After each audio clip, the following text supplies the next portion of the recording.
अस्सलाम वालेकुम स्टूडेंट्स, मैं हूं आपका टीचर साकिब। स्टूडेंट्स, जो हमारी लास्ट वीडियो थी उसके अंदर हमने एक्सरसाइज 1.1 के question number 1 and question number 2 देख ली थे और उसमें मैंने कहा था कि आपका क्वेश्चन नंबर 3 जो है वो हम किस में करेंगे, नेक्स्ट वीडियो में करेंगे। तो स्टूडेंट्स, सबसे पहले हम देखते हैं क्वेश्चन नंबर 3। तो लेट मी राइट। क्वेश्चन है आपके पास a plus C and next one is c-1 and आपके पास है a plus 2b and next one is आपके पास 4d-6। ये एक मैट्रिक्स है एंड सेकेंड जो है आपके पास उसने इक्वल उसने रखा है वो है आपके पास 0, -7 एंड 3 2d।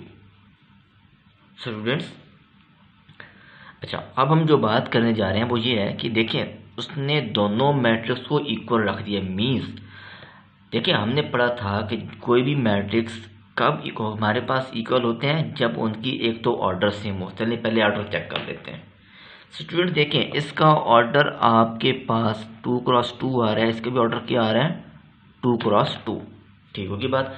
उसके बाद हमने कहा था एंट्री सेम होनी चाहिए। मीन्स a प्लस सी जो है this should be equal to 0 and c-1 this should be equal to 3। इसी तरीके से a plus 2b this should be equal to -7 and 4d-c this should be equal to 2d। Students, अगर ये condition हो जाए तो मैट्रिक्स क्या हो जाते हैं, इक्वल हो जाते हैं। अब चूंकि एक क्वेश्चन के अंदर उसने खुद हमें इक्वल दे दिया, इक्वल अगर उसने इक्वल दे दिया जब, तो इसका मतलब ये है इक्वल तभी हुई है कि इनकी a प्लस सी 0 के बराबर हुआ। जैसे कि मैं लिखने जा रहा हूँ, क्या लिखने जा रहा हूँ कि a प्लस सी ये 0 के बराबर है। उसके बाद स्टूडेंट्स a प्लस 2b जो है ये -7 के बराबर है। स्टूडेंट्स c-1 ये किसके बराबर आ रहा है, 3 के बराबर है। एंड स्टूडेंट्स 4d-6 जो है ये 2d के बराबर आ रहा है। स्टूडेंट्स ये चीज़ें हैं तभी मैट्रिक्स क्या है, इक्वल है। स्टूडेंट्स इनको हम क्या कर लेते हैं, इक्वेशन नंबर दे देते हैं। इसको 1 दे देते हैं, इसको 2 कर देते हैं, इसको 3 कर देते हैं, इसको 4 कर लेते हैं। स्टूडेंट्स सबसे पहले हम क्या कर लेते हैं, सॉल्व कर लेते हैं।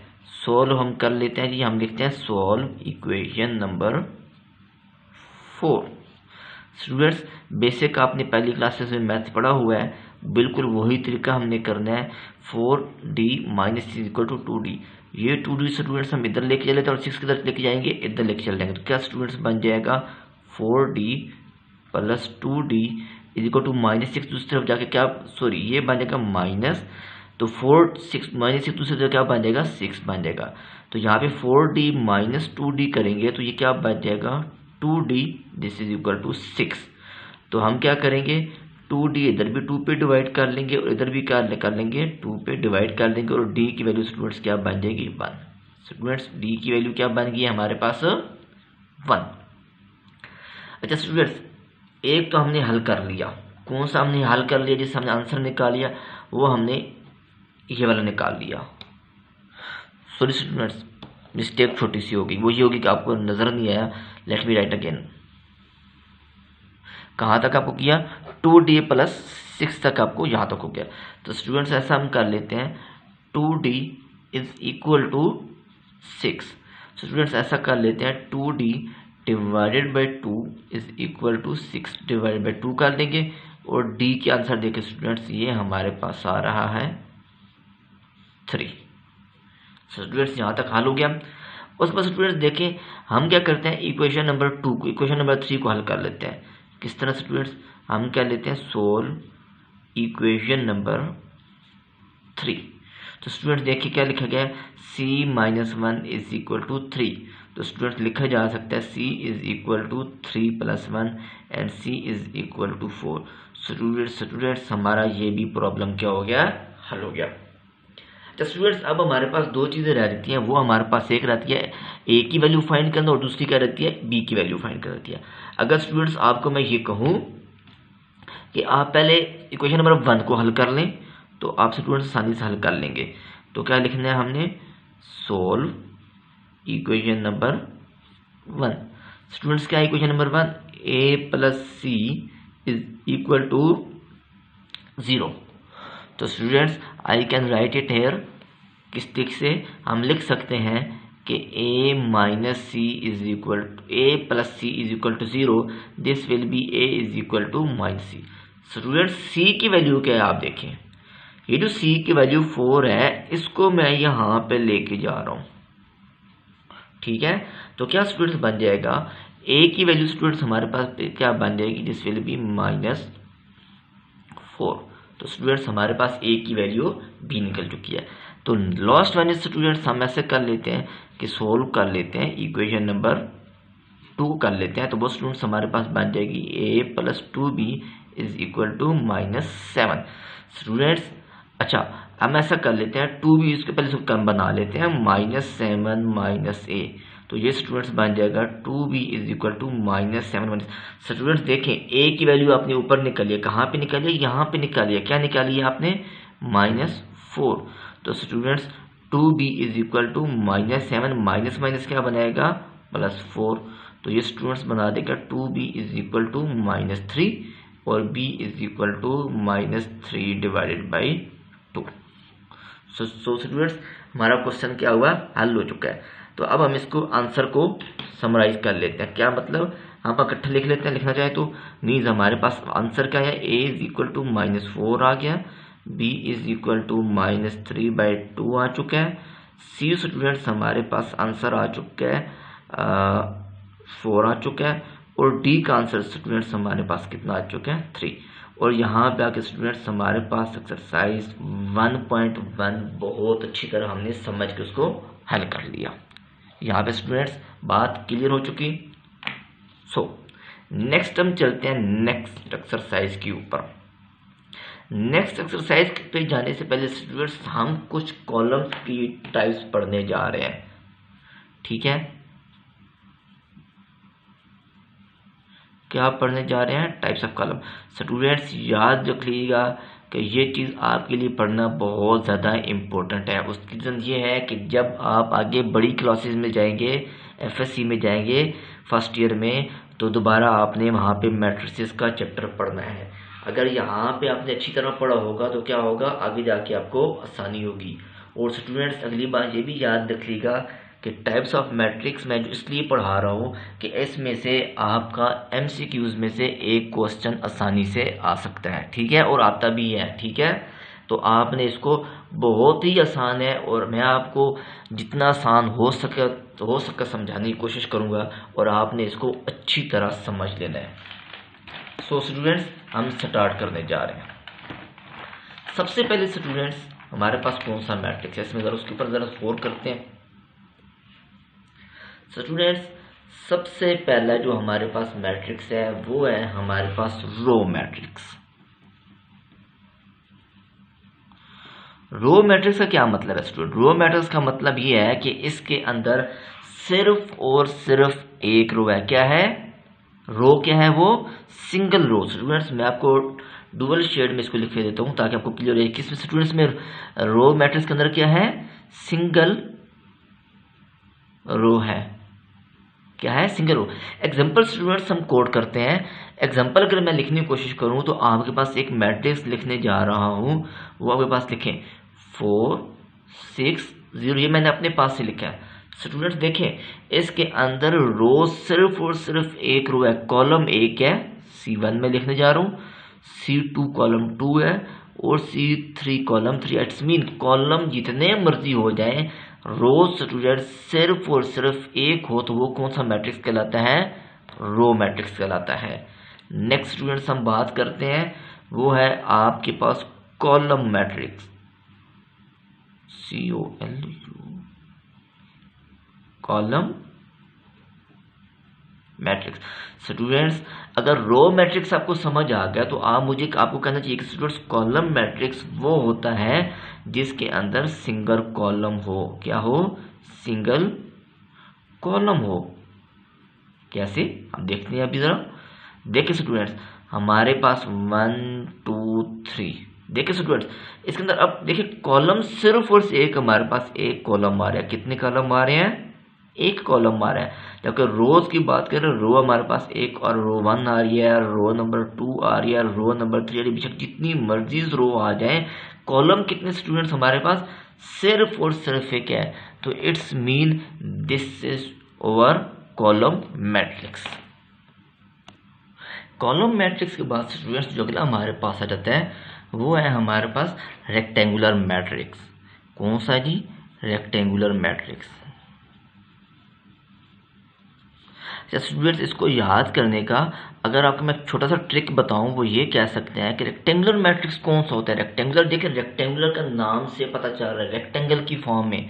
मतलब क्या हुआ कि रोज कॉलम्स की इक्वल नहीं होंगी। अब देखिए रेक्टेंगल, अगर रेक्टेंगल की बात करें, कैसी रेक्टेंगल होती है? रेक्टेंगल की शेप क्या होती है? या तो इस तरह रेक्टेंगल होती है, देखिए इसकी ब्रेड्थ, ये चीज़ ये इक्वल नहीं है। या फिर रेक्टेंगल किस फॉर्म में होती है?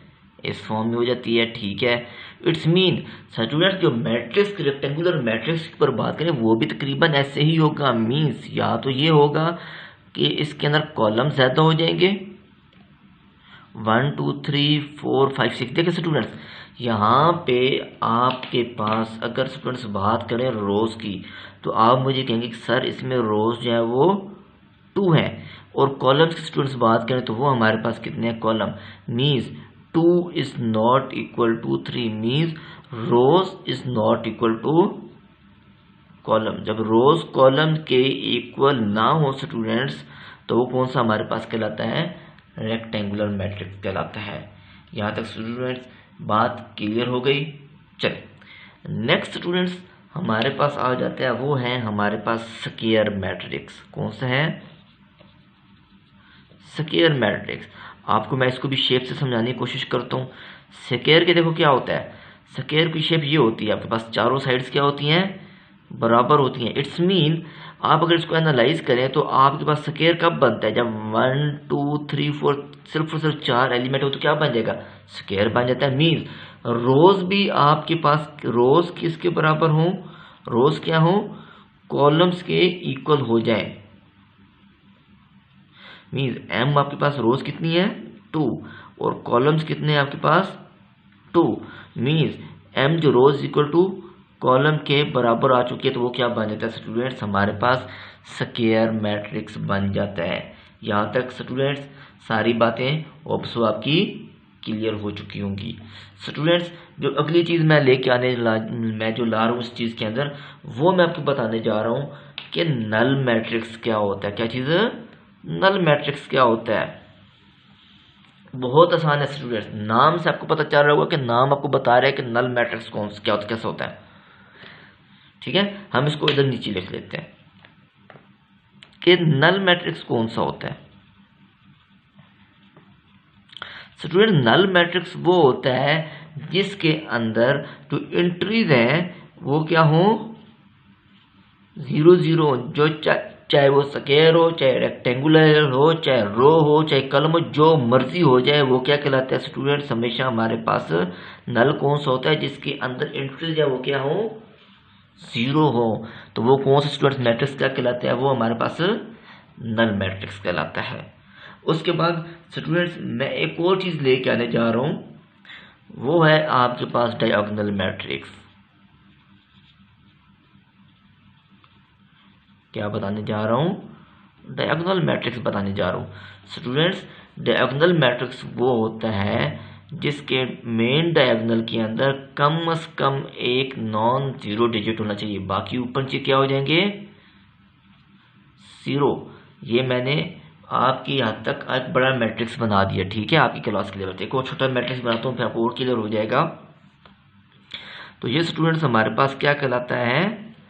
ये स्टूडेंट देखें, ये हमारे पास कहलाते हैं मेन डायगोनल। क्या कहलाते हैं? हम इसको नाम देने जा रहे हैं, वो क्या देने जा रहे हैं? Main diagonal. या इसको स्टूडेंट दूसरा नाम भी देते हैं, वो हम कहते हैं प्रिंसिपल डायगोनल। ठीक है स्टूडेंट्स, मीन्स मेन डायगोनल के अंदर देखें, यहाँ पे बेशक 0 हो जाए कोई मसला नहीं है, यहाँ पे 0 हो सकता है, यहाँ पे भी हो सकता है, लेकिन कम से कम ये पूरे डायगोनल के अंदर एक ऐसा एलिमेंट हो वहां पे 0 ना हो, तो वो क्या बन जाता है हमारे पास? डायगोनल मैट्रिक्स बनाता है। इसकी डेफिनेशन आपकी बुक के ऊपर सिर्फ आपने वहाँ पे एक लाइन पढ़ दिया, एग्जांपल आपने यही दे देनी है, ठीक होगी बात। उसके बाद स्टूडेंट्स हमारे पास जो अगली चीज़ हमारे पास आ रही है वो हमारे पास आ रही है आइडेंटिटी मैट्रिक्स।